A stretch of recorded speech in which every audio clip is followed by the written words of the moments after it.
Feel the कोकणमध्ये तुमच्या सर्वांचं स्वागत करते।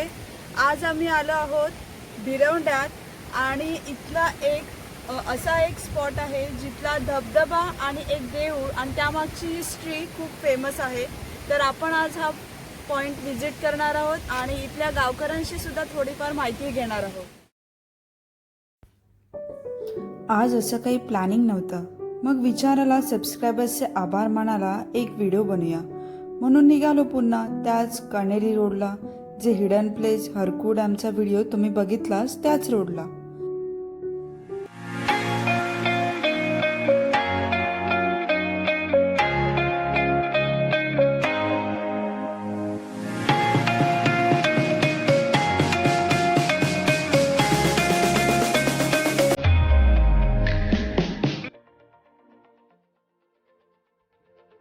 सर्वप्रथम आम्ही भिरवंड्याचे रामेश्वर मंदिराजवळ गेलो। करोनाच्या प्रादुर्भावामुळे मंदिरात जाण्यास मनाई होती, मग कारमधूनच दर्शन घेतले।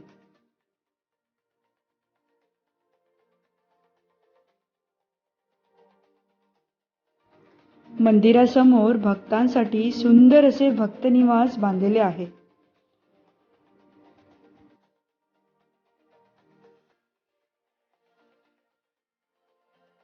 आता आम्ही निघालो भिरवंडे खलांतरच्या दिशेने। ओढ्यामधून वाहणारे पाणी आणि त्यावरील साकव आणि हे घनदाट जंगल हे पाहता पाहता कधी आम्ही खलांतरला पोहोचलो समजलेच नाही।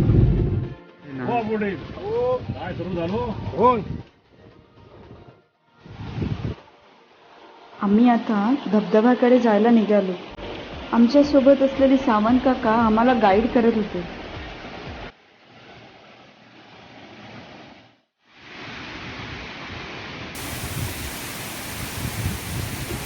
कोकणातला हा म्हणजे कणकवली मधला हा एक वॉटरफॉल आज आपण बघणार आहोत। चला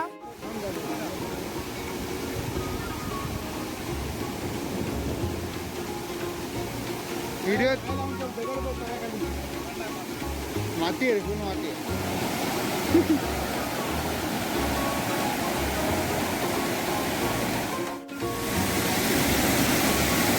त्या स्पॉटचं नाव आहे खलांतर ओझर आणि मस्त पाण्याचे एकदम धबधबे इथून वाहत आहे आणि एवढं स्वच्छ पाणी आहे। थंडीचे मासे वगैरे खूप मिळतात, त्यामुळे खूप आकर्षण असतं यंगस्टर्स मासे पकडण्यासाठी। आता आम्ही खाली जाऊ, हा पूर्ण व्ह्यू तुम्हाला दाखवणार आहोत।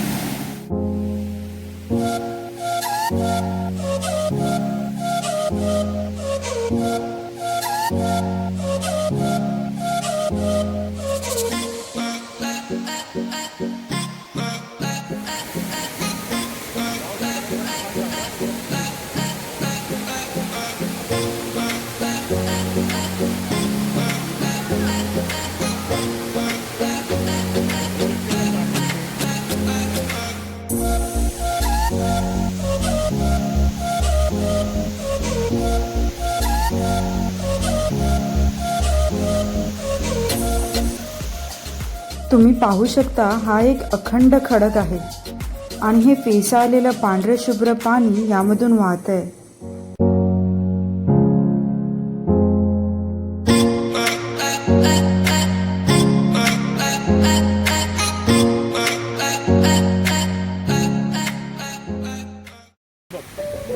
निरीक्षण कर एकदम मध्ये बघ असं तुला वाटतंय त्याच्या मधोमध एक गॅप पडला तिथे नवरा नवरी असं भास होतो बघ दाखवत त्याच्याकडे बघत नाही ते हे जे उंच दगड दिसतात ना हे डोंगराचे एकदम टापीला हां ते होवळे असतात त्याला ते होराडच तिथे हे झालेलं आहे पूर्वीच्या काळामध्ये। जसं मध्ये बघ आता त्या दोन दगडांच्या मध्ये गॅप पडला आहे असा एक आपण कसं वरात काढतो तसंच त्या पद्धतीत झालेलं आहे। आता हे सावंत काका काय दाखवतायत तर ते देव ओवाळ्याची आम्हाला पारंपरिक चालत आलेली गोष्ट सांगतायत।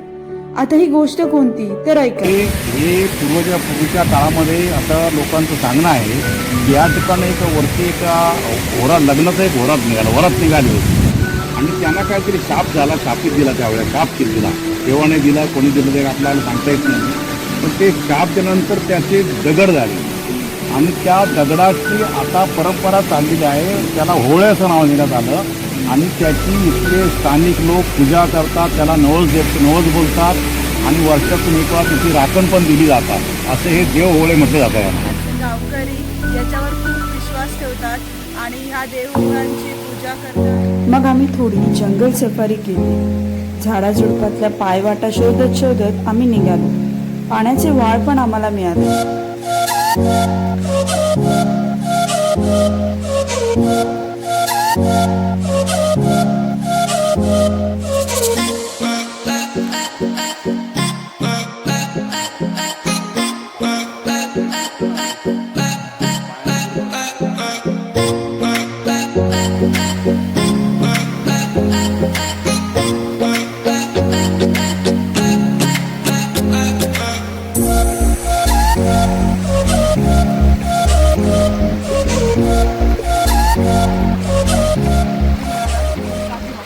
किती शांत पाणी वाहतंय आणि हा हिरवागार निसर्गामध्ये खूप प्रसन्न वाटतंय.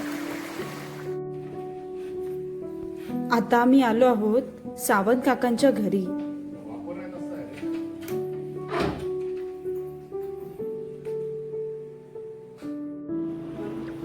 हे सावंत काकांचं घर तिन्ही डोंगरांच्या मध्ये, आजूबाजूला भात शेती, हिरवागार निसर्ग, आंब्या फणसाची झाडं, अशा ह्या सुंदर निसर्गमय घरात आल्यानंतर पूर्ण जगाचा विसरच पडतो.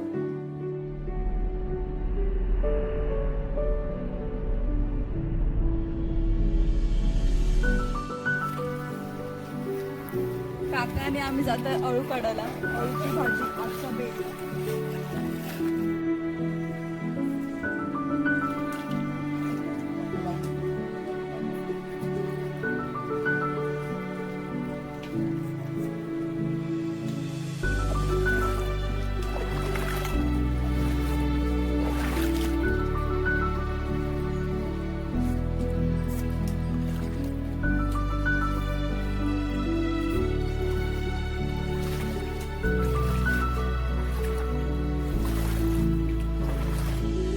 अळूच्या फतफत्याची रेसिपी तुम्हाला जर हवी असेल तर कमेंट बॉक्समध्ये कमेंट करा. मी तुम्हाला रेसिपी पण लवकरच अपलोड करेन. आता आम्ही तुम्हाला दाखवतो हिडन प्लेस हरकू डॅम जवळचं आणखीन एक सुंदर ठिकाण, जे ठिकाण लास्ट व्हिडिओमध्ये दाखवू शकलो नाही. तर चला तर मग बघूया.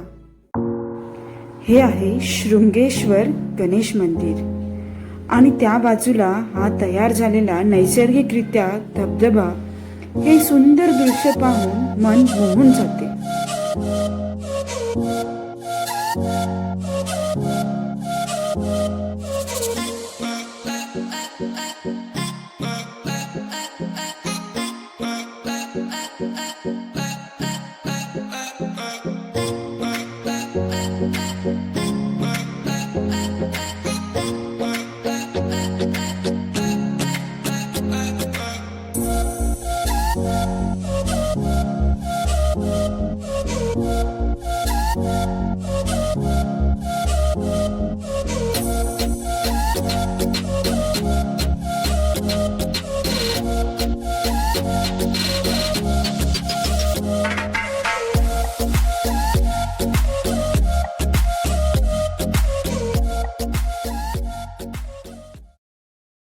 धन्यवाद माझ्या सबस्क्रायबरसाठी.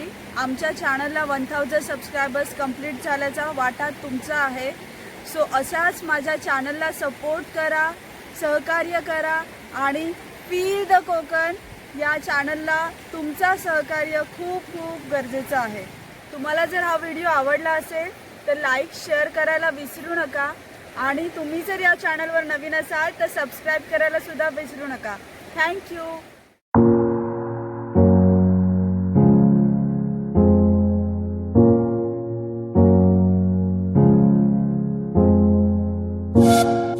Thank you.